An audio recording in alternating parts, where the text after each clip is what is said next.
pounds in debt.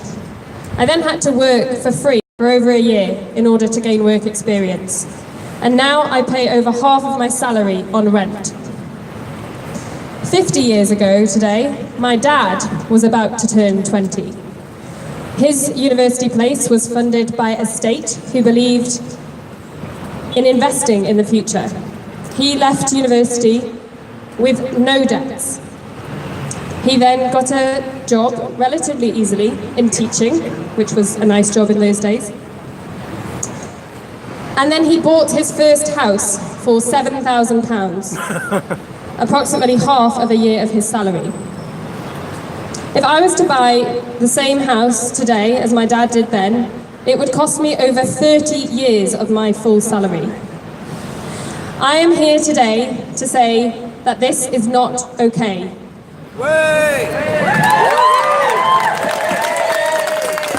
Is this progress? No. Is this the type of progress we want for our future? No. I, like many other people my age, feel angry. Angry that working hard at school, at university, at work, no longer means we can afford the basic things we need to live a secure and content life. Angry that our politicians, who not only seem out of touch with us, don't actually know how our economy works. When the crash came 10 years ago, our politicians bailed out the banks with hundreds of billions of pounds of public money. They then told us there was no money for our schools and our hospitals. Those two things simply can't both be true at the same time. Yes, we are angry. This system is no longer serving the vast majority of us, and we have had enough.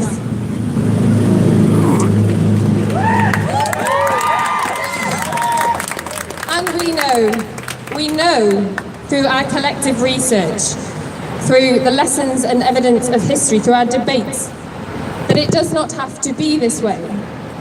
Our system was designed by humans, and therefore we can redesign it.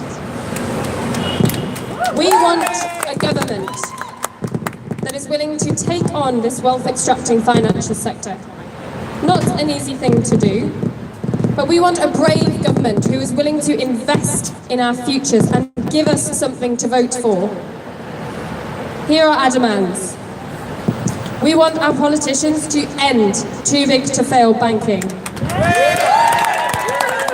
We want our politicians to make the financial sector pay its fair share. We want our politicians to write off problem debts for households who have already paid back what they owe in interest alone. We want our politicians to make the financial sector transition securely away from dirty fossil fuels and towards the green economy. And we want our politicians to stop local branch bank closures and to protect people's access to cash. 10 years ago today, a private financial institution in America collapsed, and it brought our whole economic system down. Today, we are bringing them down to earth. We are saying to the bankers in these high towers and the politicians who prop them up that we have had enough. Their broken financial system is no longer serving us, and we refuse to serve it any longer. Not on our watch will you waste another decade of our lives. Not on our watch will you keep fueling inequality, poverty, unaffordable homes, debt, insecure jobs and dirty energy. Not on our watch will you sleepwalk us into another financial crisis. A crisis that our communities, our schools, our hospitals, our mental health, our children simply cannot afford and do not deserve. I'm Rachel, I'm the Head of Campaigns and Organising at Positive Money, and we hope that you will stay with us and the Change Finance Coalition in the weeks and months ahead so that together we can create a system which serves us sooner. Thank you.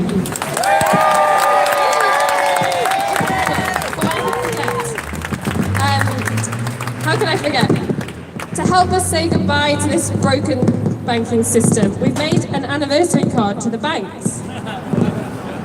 10 years older and none the wiser. Please do make sure you come and sign this card so we can give it to the banks before you leave today. Thank you very much. Thank you, Rachel. And yes, please do sign the card. Yeah, 10 years on and they still look the same. How do they do that?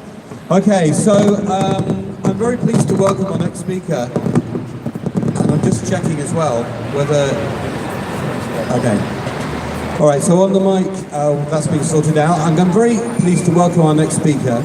Gary Stevenson is a former trader with Citigroup who was working in the city at the time of the Lehman's collapse and has subsequently, how should we say, seen the light. He is a kind of poacher turned gamekeeper. He's an invaluable friend to help us understand how finance works from the inside so that we can better change it. And it's really, really great that you're here today. I'm really, so please welcome Gary Stevenson.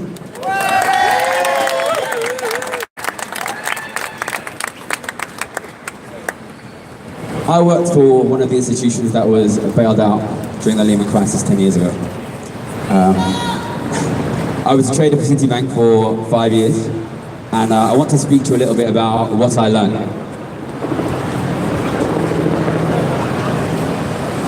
I started working in the city in June 2008, which was 3 months before the Lehman bankruptcy. My job was actually analysing these guys, global central banks, trying to predict and bet on when they would push rates up and when they would bring rates down. Now, in the few months after the Lehman bankruptcy, central banks all over the world, including this one, slashed rates very, very quickly straight to zero. And then my job became simply predicting when the rates would come back up. Now, the rates come up when the economy recovers. So we were speculating on when the economy would recover. In a very real sense, we were betting on when the crisis would end. So I'm going to talk about how those bets went. So in 2008, nobody predicted that rates would drop to zero, but they did. In 2009, everybody was very confident that, given huge bailouts from governments all over the world, huge stimulus from central banks like this one, we'd have a huge and powerful recovery in 2010. In 2010, when it became clear that recovery wasn't going to happen, economists and traders forecast with near certainty a powerful recovery in 2011. In 2011, that recovery was pushed back very confidently to 2012. In 2012, the predictions were moved back to 2013. In 2013, it was 2014. Before I came out today, I checked when the predictions are for recovery in interest rates. It's next year. Yay! And yet, here we are 10 years after the crisis and interest rates are still at historic lows. 10 years. What does that tell us? Firstly, it tells us that the crisis is still ongoing until today. Secondly, it tells us that these people do not understand what is happening. Traders, bankers, central bankers, economists, academics have predicted a recovery in 10 of the last 10 years. Every single one of those predictions has been wrong. They will continue to mispredict the recovery. And they will continue to mispredict because they do not understand that whilst they have bandaged back together the banks in this city, they have done nothing to fix the ongoing and worsening crisis of inequality in this country.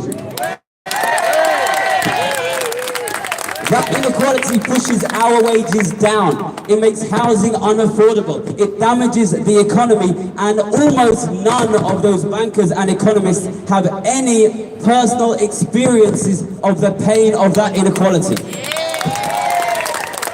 They do not understand it.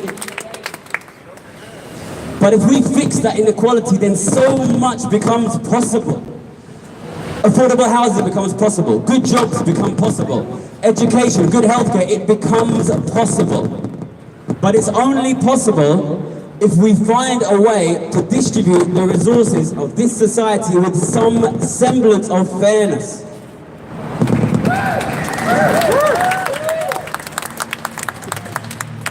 Now, if we do that, if we make that choice, then we can choose a good economy. We have to choose, do we want to keep this wide and growing inequality, or do we want a strong economy? Because we cannot have both. We have to make a choice and we have to act on it. Because every single day that choice is being made for us right here in this square mile. But we can fix it. We can build an economy that works for the many. But we need to fix inequality. And that's how we can fix the economy. Thank you.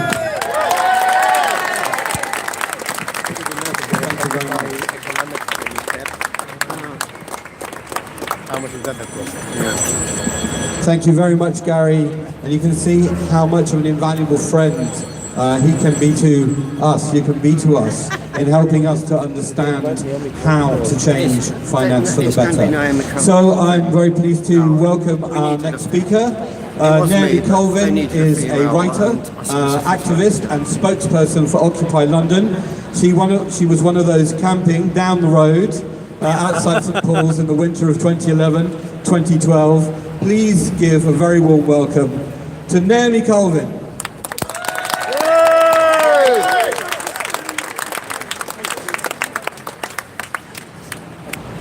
It's 10 years since the collapse of Lehman Brothers brought the global financial system to a grinding halt.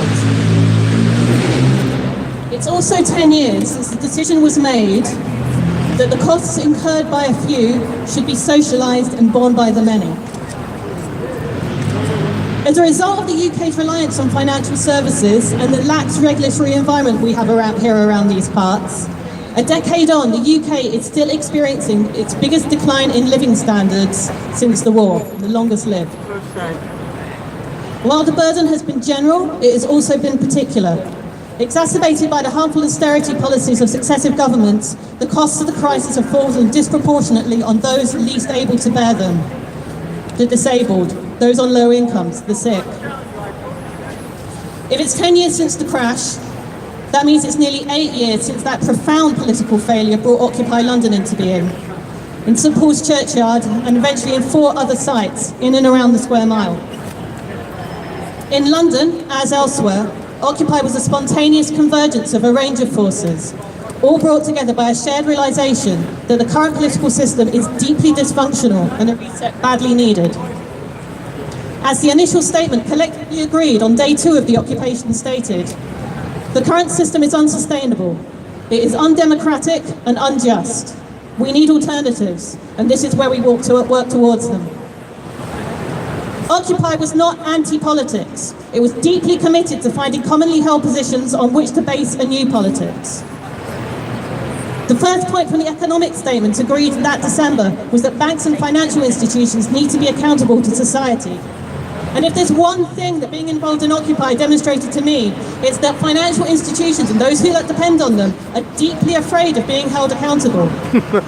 The numerous legal injunctions we received, some of which are still in force incidentally. The expensive PR advice we subsequently found out the City of London was receiving and being told to stay silent. The pressure being brought to bear on St Paul's Cathedral by central and local government, they all bear witness to that. So where are we now? Despite modest reforms and much agonising over institutional cultures, it's hard not to conclude that most of the concerns expressed by Occupy back then are still valid. Sweet. Further scandals have come to light since, on libel and the asset stripping of small businesses, with a conspicuous lack of accountability there either. One of Occupy's demands, in both the initial statement and the economic statement, is that regulators need to be genuinely accountable of the industries they regulate. It's important. The Financial Conduct Authority is clearly not functionally independent of the industry it regulates, and financial sector whistleblowers continue to suffer as a result. If we're serious about fixing the financial sector, it's beyond time we replace the Public Interest Disclosure Act with something that actually works.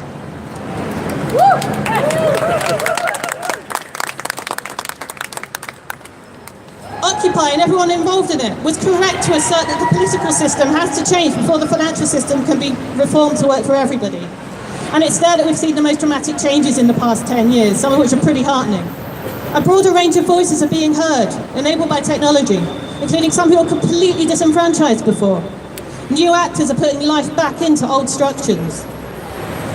Fundamental to what Occupy was doing was increasing participation in decision making. As unglamorous as that sounds, and as tricky and cumbersome and painful as that sometimes was in practice, it was clear during Occupy that the more people who were involved in making those decisions, the better they were, the stronger they were. The return of mass politics won't be easy sailing either. Not always. But 10 years on for Lehman, as Occupy predicted, and I'm still very confident, it's the return of mass politics which gives us the most hope for the future. Thank you very much. Thank you very much, Kelsey. Naomi. So sorry, I'm just about to introduce Kelsey. So, Kelsey M is an activist for Sisters Uncut, which takes direct action to fight for domestic violence services. Thank you so much for coming today. Welcome, Kelsey M.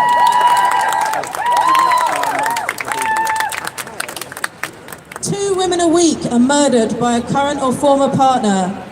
Funding for women's services, women's refuges, safe housing for people fleeing domestic violence has been slashed by a quarter since 2010. In 2014, Sisters Uncut formed to fight back against the dangerous cuts to life-saving services. These services are a lifeline, and it's the specialist services that help women of colour, the LGBTQ community, and disabled women that suffer the most because of these cuts. 2 out of 3 services for women of colour fleeing domestic violence are functioning at a level so precarious that their future is constantly uncertain. Their severe lack of resources is the fault of an oppressive government ideology of austerity, that the process of streamlining our services favours funding more generic ones over the specialist services. The poorest third of Black and Asian women have experienced a more than 11% decrease in household income, while the richest white men have valiantly taken on a heartbreaking loss of 0.1%. But I didn't need those statistics to know who was going to be hit the hardest by these cuts. Austerity is a regime that furthers an agenda that was already deeply entrenched. It's important to recognise that the economic and social inequalities of many marginalised groups, particularly working class women of colour, meant that so many people had already been living in precarious circumstances long before the financial crash. What austerity has done is put vulnerable people in even more danger, facing unprecedented attacks on our welfare services. Already disproportionately high unemployment rates for Black and Asian women increased even further, increasing their reliance on state support, which has vanished as well. With no options, we are more vulnerable to abuse, and yet refugees are forced to turn women who have no other options away. Many women seeking safety end up homeless, and in the last year, nearly 1 in 10 women had to give up their search for housing and return to their abuser. 600 women still sit on the rape crisis waiting lists. Austerity is an ideology that has been chosen by those who will never be impacted by these cuts, by those who don't rely on the state for welfare or social services, but still have ultimate control over how they operate, control over who gets to benefit from them. It is no accident that these women of colour, disabled people, and the queer community, seriously, it's even hard to find stats on trans and non-binary survivors. These people are the ones that are impacted the worst by these cuts. The government's austerity agenda is ideological and malicious. Austerity is ableist. Austerity is racist. Austerity is sexist. Victims of domestic and sexual violence are trapped. Trapped in abusive homes by councils refusing them housing. Trapped in cells in a growing prison system. Trapped in immigration detention centres, trapped in a court system that was never made for them to see justice. We deserve better.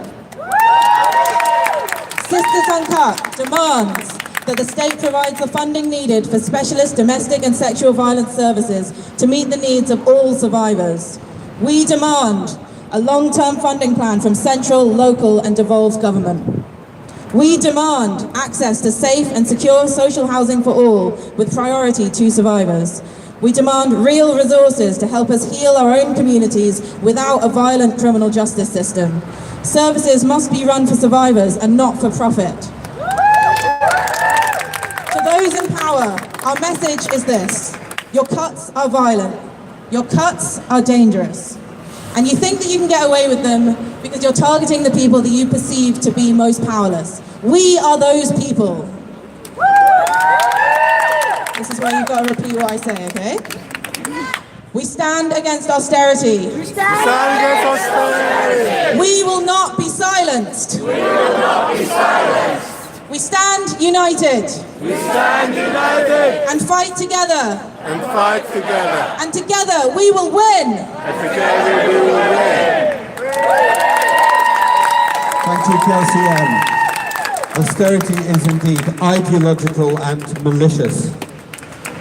Our next speaker is Kirsty Blackman, the SNP's Deputy Leader in Westminster and the party's economy spokesperson. She's a passionate advocate against austerity. Please welcome Kirsty Blackman. Thank you. Hi everyone. As was said, I'm the SNP spokesperson on the economy at Westminster. And standing here 10 years since the financial crash, I didn't think that ordinary folk would still be facing such hardship today, so far on from that event. I didn't think we would have a Conservative UK government who keeps saying, it's all fine, employment's up, it's completely cool, people are not facing the level of hardship. They stand there with their heads buried in the sand, refusing to believe what we and what you tell them on a daily basis is what you're actually living. They're refusing to believe that so many people who are going to food banks are in work. The levels of in-work poverty are unbelievable. The levels of unsecured credits are unbelievable. In 2021, we will have higher levels of unsecured credit than we did in 2007, just before the financial crash. And that's OBR figures. You'd think the UK government would be listening to that. Families are having to use that credit to pay for essential items because the government refuses to put in place a living wage that people can actually live on. The UK government is not building social housing to any sort of sensible degree. It still has right to buy. So the social housing it does build is sold off and is not able for people to live on. In Scotland, if you look up at what's happening, you can see, even with one hand tied behind its back, because the Scottish government doesn't have all the powers, you can see what a government on the left can actually do. You can see that they're building a social security system, the little powers they have, that has dignity and respect and fairness at the heart, rather than the dehumanising social security system that the UK government runs. They've changed the income tax policy in Scotland so that those who earn the least pay less tax than they would in England. They've changed it so that those who earn the most pay more tax than they would in England. And that's, again, with one hand tied behind our back. We do not have the full controls of powers in Scotland. We're building social housing. We're ensuring that those... What Rachel said from Positive Money, when she was talking about the outlook for those of us who are younger. So I'm 32, so I'm in the millennial category. Now, people who are my age, when my parents' generation, they'd all bought houses. They were all living in long, secure tenancies. They weren't living at 32 in flat shares with 4 other people. The outlook for this generation, because of the UK government, is terrible. We have Brexit looming, and the UK government is going to use Brexit as an excuse to do further damage to our social security system, to mean that those people who are the most vulnerable in society will be even more marginalised as a result of the changes that are coming. So what can we do? What can we do about it? We can come along here and we can make clear our opposition to it. We can all, you can all, go and see your MPs and tell them the reality that you are living with. Make clear how little money you have, how difficult it is to find housing, so that they cannot stand up in the House of Commons and say, oh no, everything's fine. Because it's not. It's really not. Anybody that speaks to people on a regular basis knows that the hardship that's being faced, particularly for those who are most marginalised, particularly for those who are black, who are disabled, who are women, who started off as the poorest and the most vulnerable. And those who are at the top of the pile continue to get richer. Please, please keep fighting. We need you all to fight for this too. Thank you very much, Kirsty. And so we have 3 speakers left. Our next speaker is Katya Nassim. Katya is an activist with the London Renters Union, a member-led campaigning union taking action to transform the housing system and win homes for people, not private profit. Please welcome Katya Nassim.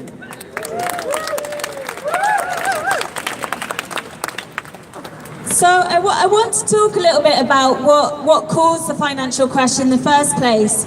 So you have home ownership, private home ownership, that's been pushed ideologically and culturally, both in the US and the UK, and encouraged through mortgage products. And as people know here, ultimately this led to the ratcheting up of unsustainable debt and on an individual and a global scale, and ultimately led to the crash of 2008. In London, before the crash, for some years already, we had the rollback of the welfare state, sell-off of council housing, the stripping of the very few rights that private renters had, and something particular to the UK, the buy-to-let mortgage, which led to a rapid rise of landlordism and profiteering through housing.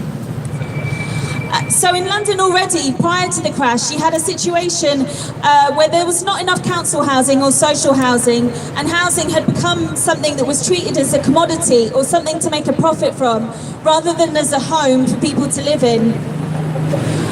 And as you know, after the crash, things got much worse in London. London's buoyant property market and bricks and mortar in the city were attractive to investors looking for a safe investment. And speculation, buying and selling of housing for profit, then spiralled out of control, pushing house prices and rents up even further. And all over the city, we've had these luxury developments popping up that nobody wants or needs, that ordinary people can't afford to live in, that are also often being left empty. And house prices soaring out of control and way out of step with ordinary people's incomes. And austerity made things much, much worse for ordinary people. Government austerity led to councils selling off inner city estates to release their land values. Benefit cuts meant the working class people could no longer afford to live in the city. So you had this change to the social fabric of the cities, social cleansing of London. And we have millions of people now stuck in private rented housing, paying high rents with basically worse rights. You have better rights when buying a fridge than you do when renting a home. There's not enough council housing. Homes are too expensive. You have a government that's doing things which can only make the problem worse, like schemes like Help to Buy, which are only kind of keeping house prices high and making things worse. But as housing and the role of housing in the economy cause the crash, it can be at the centre of building resistance. Housing is at the centre of our society that's becoming much, much more unequal. And there's a politicisation around housing. We're all living London's housing crisis every day. It's a crisis for everyone except developers and investors and landlords. And I want to say to that there's a new renters movement that's growing, that's standing up to landlords, that's organising renters in the city to transform housing through collective action. We want housing to be seen as a social good. And lots of people all over London who know that something's gone very wrong with housing agree. So I'm from London Renters Union. We're a new union. We launched this summer. We have branches in Newham, Lewisham and Hackney, and we're growing fast all over London. We're building thriving community branches. We're supporting each other. We're taking direct action to solve our members' issues with landlords, disrepair, with rent. We're stopping evictions. We're part of a campaign to end Section 21, to end evictions through Section 21 notices. And we're building a movement to demand decent, secure homes for all, for an end to racism and other forms of discrimination in access to housing, for no borders in housing. We're calling for homes for people, not profit, for public investment in public housing. And we know that many people, many Londoners and people across the country agree. So join us and get involved in building a renters movement here in London. So join the London Renters Union. Thank you very much, Katya. And so our penultimate speaker is Asad Rehman. He was previously head of international climate at Friends of the Earth. He is the executive director of War on Want, a great fighter against global poverty, inequality and injustice. Please welcome Asad Rehman. Thank you very much. Friends, brothers, sisters, comrades, I bring you solidarity greetings from War on Want. 10 years ago, as the financial crisis crashed the economy and changed our lives forever, War on Want stood at this exact same spot and said this crisis was the inevitable consequence of a broken economic system. A crisis... Are we close? Microphone. Keep it close to your mouth. A crisis... Right. A crisis caused by neoliberalism. Yes, financial institutions ran up huge debts, gambling for bigger and bigger profits so that rich bankers could reward themselves with bigger and bigger bonuses. But they were only able to do that because of a rigged economic system that was acting in the interests of the elites. A system that was rigged by those who promoted an extreme ideology of free market globalization, unfettered power for corporate elites, free trade and economic deregulation. A system that relied on the exploitation of cheap labour and our planet's natural resources, where the market was God and people were simply collateral damage for its greed. We saw how that ideology was first implemented over the bloody bodies of workers, students and human rights activists in Chile after the Pinochet military dictatorship overthrew the democratically elected government of Salvador Allende. And we saw that shock doctrine in action with policies that opened up the economy to multinationals, that forced privatization of public services and deregulation that left half of the Chilean population living below the poverty line. Politicians in the pockets of corporate elites have told us that there is no alternative, that neoliberalism was not just the answer, but was the only answer. Billions of people condemned to a life without dignity, as this broken economic system resulted in debt crisis and economic crashes in Africa, Latin America and Asia. Half of the world's population living below the poverty line. 1 billion people struggling for the right to feed themselves. Billions being denied basic rights, the right to health, the right to education, the right to water, the right to life. Friends, we were not afraid then to say that this crisis was not caused by ordinary people in the global south, but by the same corporate elites and our banks and corporations, many of them in our financial city. And it was brown and black people and poor people who were being sacrificed to prop up that system. And we were not afraid 10 10 years ago to stand here and say that this financial crisis was not caused by nurses or teachers, and it was not just caused by the greed of individual bankers, but because our program, our economy was programmed in the interests of powerful corporations over the rest of us. Financial institutions that encouraged the accumulation of enormous debt and risk because they knew they were too big to fail. And when they failed, again, it was ordinary people who picked up the bill. The government, if you remember, told us we're all in it together. But those who paid the price were the poorest in our society. Homelessness, child poverty rates, 0-hour contracts, low falling wages, job insecurity, job losses, inequality that has never been greater, lives ruined and lives lost. And it's the same shock doctrine that the people of the global south knew all too well. Cuts of over 30 billion for the social welfare, cuts of 50 billion slashed from public services, hospitals, fire stations, schools blinked out of existence. Fundamental rights like the right to health and the right to housing have now come under attack, not just in this country, but all across Europe. And as poverty and inequality soars, we've seen the reality. The result is the politics of bigotry and hatred have risen.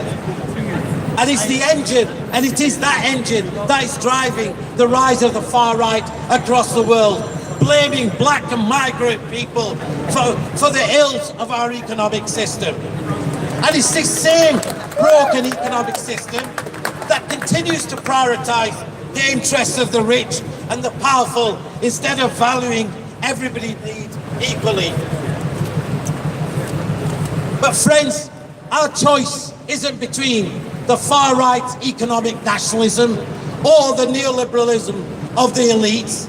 It's actually about reprogramming our economy so that it works for everyone. That means ending the too-big-to-fail banking system. It means cancelling the unjust debts, not just here locally, but also globally. It means investing in our public future, by promoting tax justice and rebuilding our public services.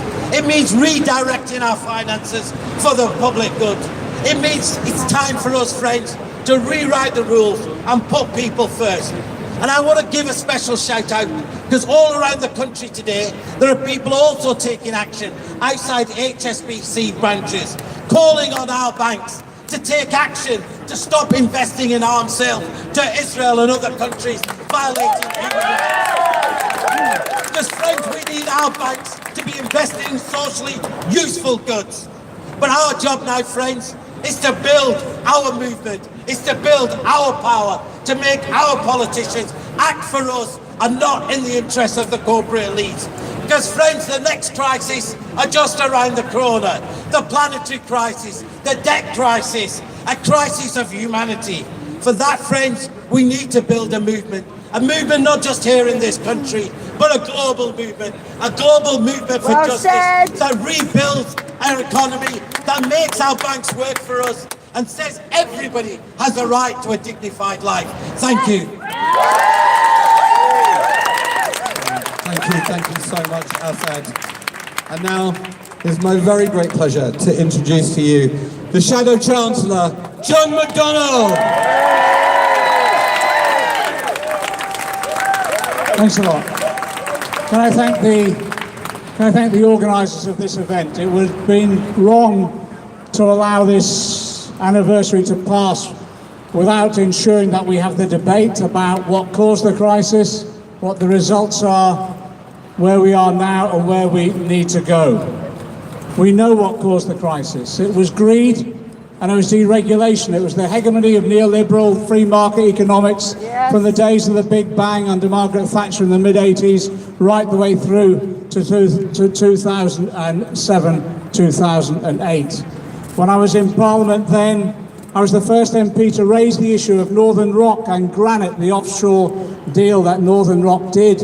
And at that point in time, we were calling for the nationalisation of those banks that were failing so we could stabilise them, and by nationalisation, stabilise them and get them working in the interests of the people overall. And what happened was the development of quantitative easing. Now, quantitative easing in itself is a useful tool at times, but quantitative easing misdirected simply in this instance, and this is the irony, it raised the asset values of those very people, the speculators who caused the crash. And instead of bankers going to prison for what they did, only one did, most of them actually gained as a result of those asset price rises. And don't forget, even then, austerity was not an economic necessity, it was a political choice. And that political choice was made in 2010, because the Tories made the political choice that it would be ordinary working people who would pay for the crisis, not the speculators that caused it. And we've heard today from speaker after speaker what the implications of austerity have been. 1 million people out there without the social care that they need. 70,000 children being brought up living their lives in temporary accommodation. 4 million children in poverty, 2/3 of them in families where someone's at work. What does that say to you? It says to you about the low level of wages below the level of 2010. And this week the reports, the longest wait since records began in recent years in terms of cancer patients waiting for treatment. Life expectancy in this country, the 6th richest country in the world, in 2018, life expectancy declining. That's as a result of 8 years of austerity under this government, but caused by the financial crash. What's the lesson of that is what? Yes, further regulation, of course. But the key lesson is this: never let the finance sector become the masters of the economy when they should be the servants of the economy. So there are a number of steps you've heard today, which I fully endorse, and in fact many Labour Party policy in our last manifesto. The first thing is the finance sector has a responsibility to deliver the resources that we need. That's why we need a financial transaction tax, and that's why in government we will introduce one. Designed by Avinash Prasad, working with the campaign in detail.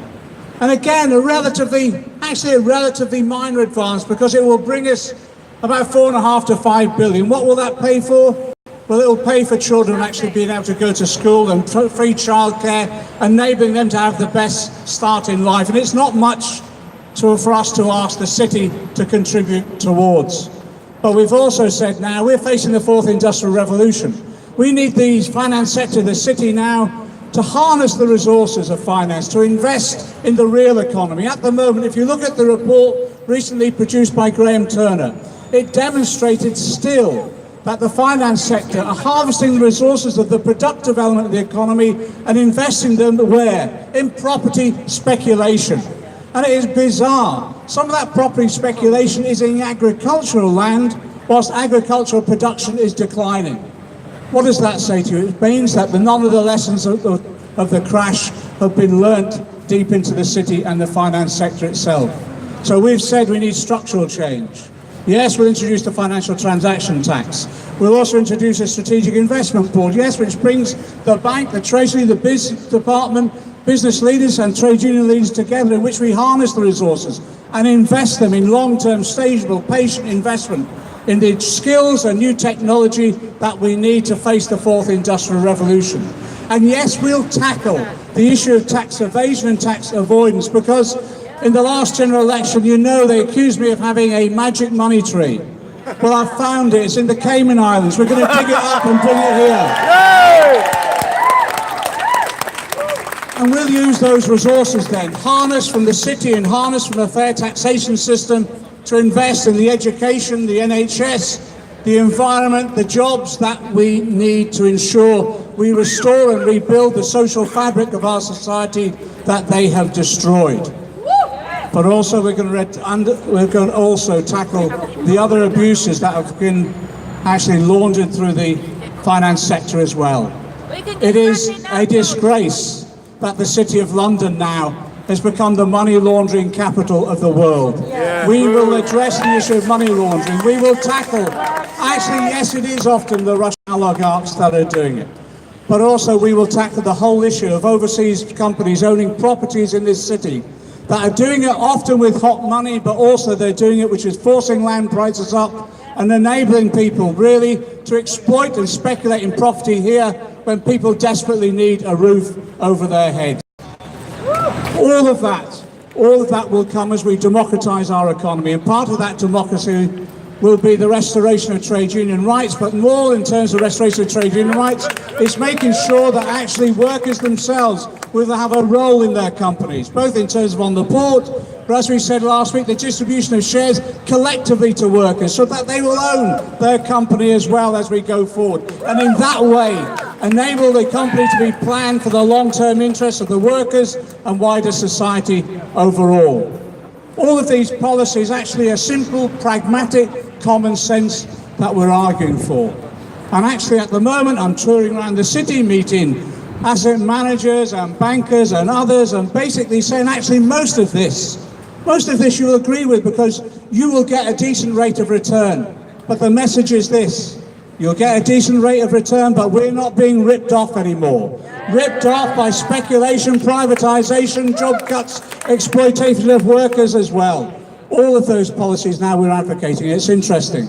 As we advocate them, things that were seen as sort of almost on the edge years ago, people understand now are necessary if we're going to transform our society and create it one in which we can eradicate the poverty that is experienced. Make sure people are home. Make sure people have a roof over their heads. No longer stepping over 5,000 people sleeping on our streets at the moment. No children no longer being brought up in temporary accommodation. Teachers being able to teach a quality education rather than have to endure the cuts that go on at the moment. Doctors and nurses and health people be able to treat sick people rather than have them waiting in long queues. All of this is possible, but it will only be possible, yes, if by transforming society we actually transform the finance sector and the city as well and make it democratically accountable. That's our task in this coming period. One final point. How do we do that? Yes, we do that by way, yes, through the electoral system. Yes, by voting. We do it by winning the argument. But we also do it by coming together like this on every opportunity we can. I was proud to be on the first night of Occupy on the steps of St. Paul's. When we demonstrated then that people were no longer willing to take it anymore and they wanted radical change. I think we're on the edge of that radical change now with the election of Jeremy Corbyn as leader of the Labour Party. We say time and time again, we campaigned then and we're campaigning now on the principle that, and the vision and the hope that another world is possible. I tell you, another world is not just possible, it's in sight. Solidarity.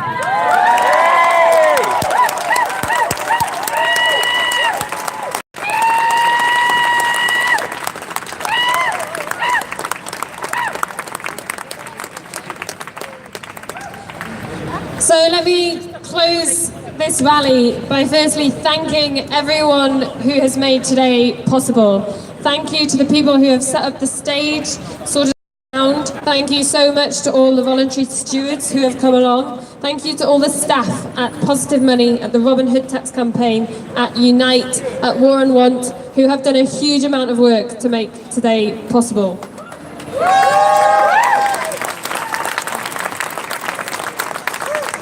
10 years ago, there was no coalition to respond to the financial crash.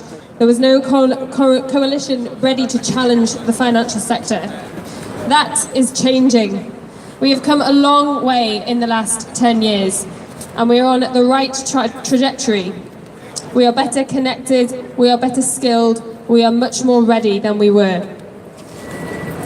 Over the past 48 hours, thousands of people have been going to whatamiowed.org, whatamiowed.org, to find out how much they have lost out because of the financial crash and because of austerity.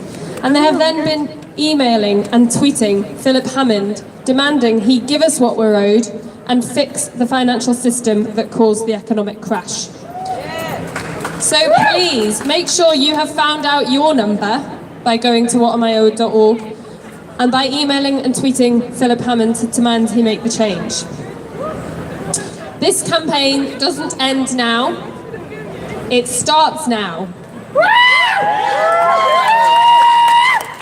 So please, stay with the Change Finance campaign as we carry on in the next weeks and months to capitalise off this spike moment that this anniversary has given us. It is very important that we keep working together effectively to make sure we make the financial system serve us.